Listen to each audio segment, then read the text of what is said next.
Yan. Meron silang ref.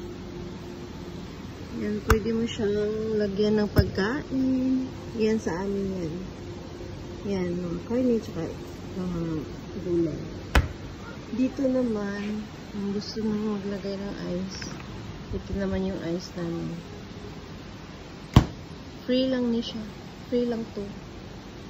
Tapos may hugasan, may mga ano. Dito naman, meron silang barbecue area. Pwede mo ano. Yung barbecue area nila. Tsaka table. Free of charge lang po dito. Tapos may hugasan. Pwede magdala kayo ng sariling sabon. Meron naman silang free na sabon. Pero in case, di ba? Tsaka i-check natin yung ano, yung CR ng mga babae. Medyo hindi siya mabango. Lumang CR siya.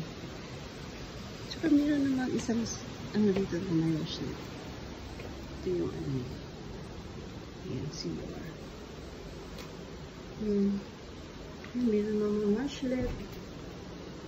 Pero hindi siya mabango. Washlet. Ito din meron. Same. Yan. Meron namang tissue. Ayan.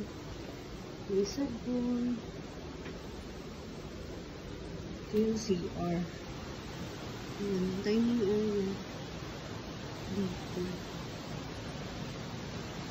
Wala pa masyadong tao ngayon kasi maaga pa ako nag-vlog. Ayan. Tapos yung tent nila, mag-rent kayo. Medyo 1,000 na ata per night. Or 3,000. Ngayon, pulubok daw sila ngayon. May maraming tao ito. Saka ito yung shower area nila. Which is tatlong shower area. Ayan. So, dito ka maligo. So, you need coins. Maraming coins para makapaligo ka.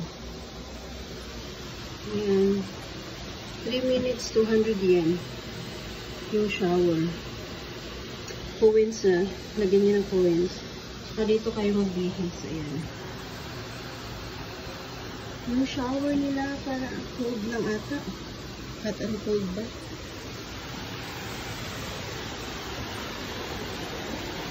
Ayan.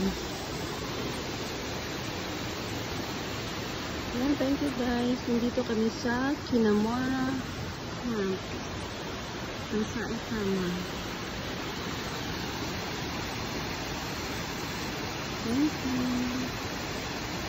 Come and visit Kinamora Camp.